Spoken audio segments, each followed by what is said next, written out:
नमस्कार साहब, आपको खुशखबरी देने के लिए फ़ोन किया है मैंने, क्योंकि इस बार 15 अगस्त के दिन आपका सीएम झंडा नहीं फहरा पाएगा। उसे हमने किडनैप कर लिया है। क्या? देखो तुम जानते हो ना तुम क्या कर रहे हो। अगर सीएम तुम्हारे पास है तो उन्हें छोड़ दो, वरना इसका अंजाम बहुत बुरा होगा। वो तो वक्त बताएगा कि किसके साथ अच्छा होगा और किसके साथ बुरा। फिलहाल तो सीएम हमारे कब्जे में है, और सीएम की किडनैपिंग तुम हिंदुस्तानियों के लिए संदेश है कि हम कितने ताकतवर हैं। अगर तुम में हिम्मत है तो सीएम को 15 अगस्त से पहले ले जाकर दिखाओ, वरना हाथों में चूड़ियां पहन लो और अपने दिवस का जश्न मनाओ। अगर ऐसी बात है ना तो मैं वादा करता हूँ कि 15 अगस्त से पहले सीएम को तुम्हारे चंगुल से छुड़ा के रहूँगा, फिर चाहे तुम दुनिया के किसी कोने में क्यों ना छुपे हो। और एक बात और याद रखना, ये एक आर्मी ऑफिसर का वादा है, इसे हल्के में मत लेना। देखते हैं जीत किसकी होती है, तुम्हारी या हमारी। फैसला 15 अगस्त से पहले हो जाएगा।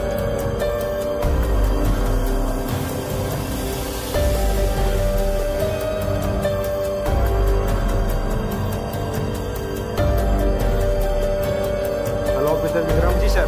उम्मीद करता हूँ कि तुम ठीक होंगे। कहाँ पे हो? सर मैं ठीक हूँ, अभी 2 दिन पहले घर आया। सर आपको तो पता ही है, साल में 1-2 बार घर आना होता है, तो घर वाले 1 मिनट भी अकेला नहीं छोड़ते। मैं जानता हूँ एक फौजी की ज़िंदगी में वो पल बहुत ही कम आता है जब वो अपनी फैमिली के साथ टाइम बिताता है, लेकिन ऑफिसर अभी तुमको तुम्हारे देश की ज़रूरत है। मेरे को एक आतंकवादी का फ़ोन आया था, उसने सीएम को किडनैप करके रखा है और उसने चुनौती दी है कि तुम्हारे हिंदुस्तान की फ़ौज में दम हो तो 15 अगस्त से पहले उसको हमारे चंगुल से छुड़ा के दिखाओ। इस वजह से मेरे को ध्यान आया कि इस काम को करने के लिए एक बेहतरीन ऑफिसर की ज़रूरत है और उसमें तुम बेस्ट हो। आगे तुम्हारी मर्जी। सर आपने मुझे इस काबिल समझा, ये मेरे लिए बहुत बड़ी बात है। आप चिंता ना करें, अगर बात इस देश की इज्जत की है तो इस देश की इज्जत के लिए मेरे जैसे हज़ारों विक्रम कुर्बान है। मैं जल्दी निकलता हूँ सर। मुझे तुमसे यही उम्मीद थी विक्रम, जब तक इस देश में तुम्हारे जैसे सिपाही है तब तक इस देश का कोई कुछ नहीं बिगाड़ सकता। जय हिंद। ओके सर, जय हिंद।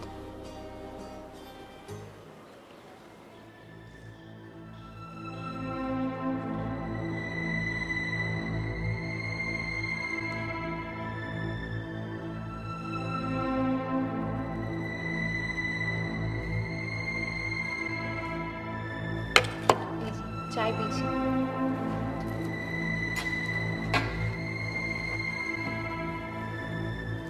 क्या हुआ, आप ऐसे चुपचाप क्यों बैठे हैं?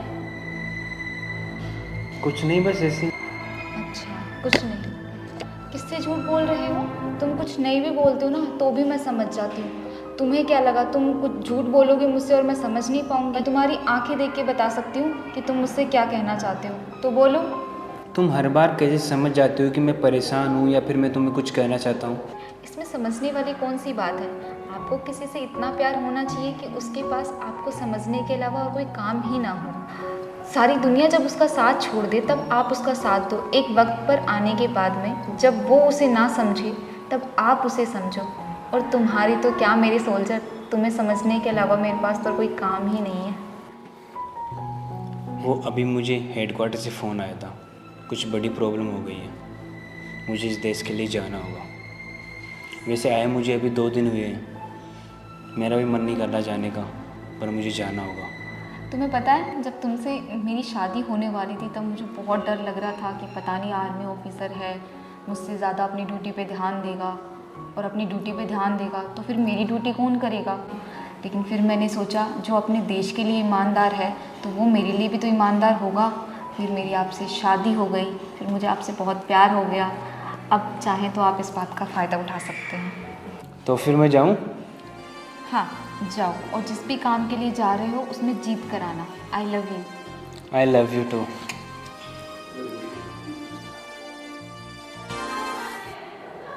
जाइए और जिस भी काम के लिए जा रहे हैं उसमें जीत कर आना। और हाँ, इतना याद रखना कि कोई है जो आपका घर पे इंतज़ार कर रहा है। क्योंकि मुझे पता है तुम मेरा इंतज़ार अपनी आखिरी सांस तक करोगी। तुम चिंता मत करो, मुझे कुछ नहीं होगा, क्योंकि तुम्हारा प्यार और तुम्हारी दुआएं मेरे साथ है। मेरा कोई कुछ नहीं बिगाड़ सकता। हाँ हाँ, मैं समझ गई। अभी फिल्मी डायलॉग मारना बंद करो और ध्यान से जाना। ठीक है, मैं चलता हूँ, तुम भी अपना ध्यान रखना। मैंने तुम्हारी दवाई की लिस्ट बनाकर रख दी है, उसके हिसाब से दवाई लेना, ठीक है?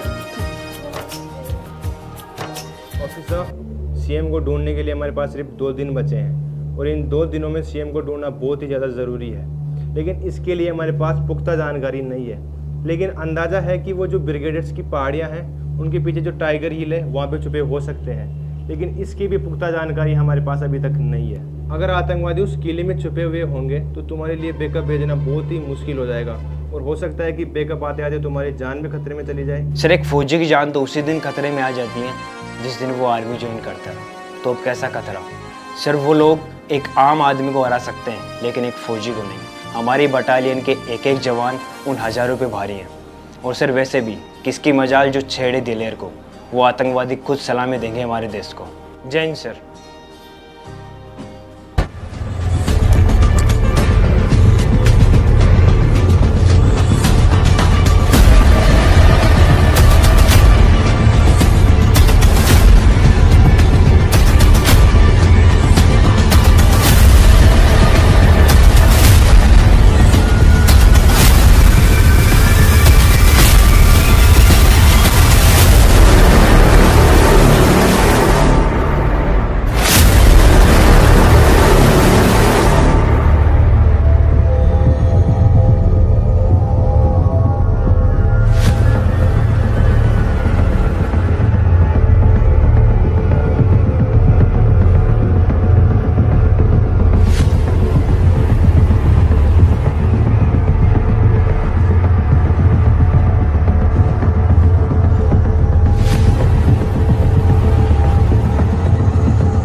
मुझे कुछ गड़बड़ लग रही है, बाहर जाकर देखो क्या हो रहा है। ठीक है उस्ताद।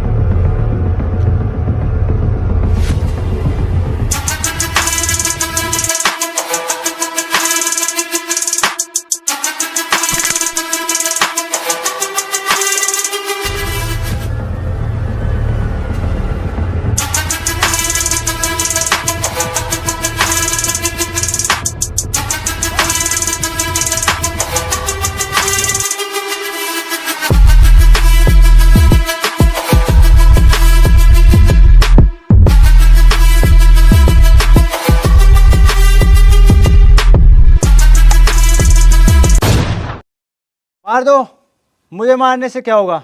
मुझे मारोगे तो हजारों पैदा होंगे, लेकिन एक बात याद रखना, एक ना एक दिन हिंदुस्तान हमारा गुलाम जरूर बनेगा।